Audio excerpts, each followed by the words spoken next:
بسم اللہ الرحمن الرحیم قال اللہ تبارک و تعالی یا ایہا الذین آمنوا استجیبوا للہ وللرسول اذا دعاکم لما یحییکم صدق اللہ العظیم اللہم صلی علی سیدنا و مولانا محمد وعلی آل سیدنا و اصحاب سیدنا و مولانا محمد وبارک وسلم۔ معزز سامعین و ناظرین، یہ سورہ الانفال کی آیت نمبر 24 ہے، جسے آج ہم سمجھنے کی کوشش کریں گے۔ اس آیت کریمہ میں اللہ کریم نے حضور نبی کریم صلی اللہ علیہ وآلہ وسلم کی ایک انوکھی شان کا اظہار فرمایا ہے، اور اس آیت کریمہ کے ذریعے سے اللہ کریم نے حضور نبی کریم صلی اللہ علیہ وآلہ وسلم کے صحابہ اکرام کو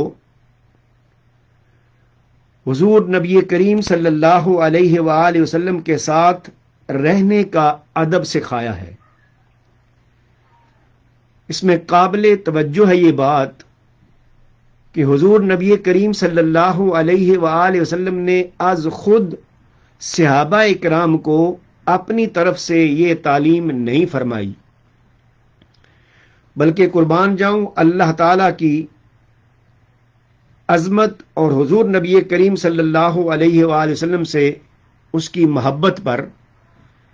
کہ اپنے حبیب مکرم صلی اللہ علیہ وآلہ وسلم کی ذات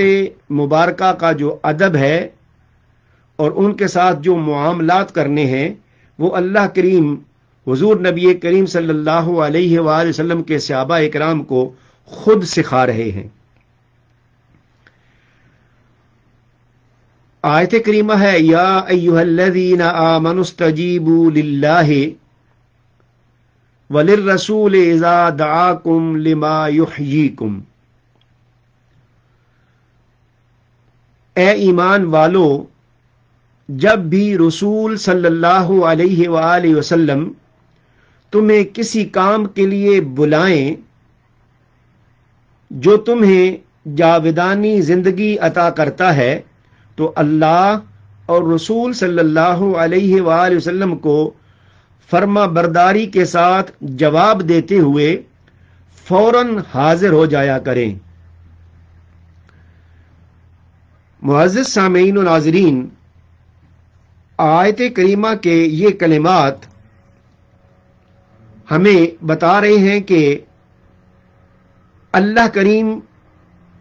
کا ارشاد مبارک ہے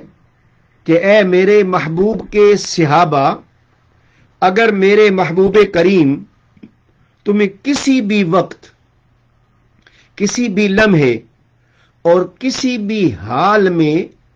تمہیں بلائیں تو تم پر لازم ہے کہ اس حال اور کام کو چھوڑ کر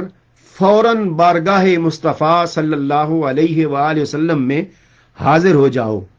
اور ہرگز تاخیر نہ کرو۔ معزز سامعین و ناظرین، اب انسان چونکہ جب اس معاشرے میں رہتا ہے تو اس کے بہت سارے معاملات اور کام ہیں،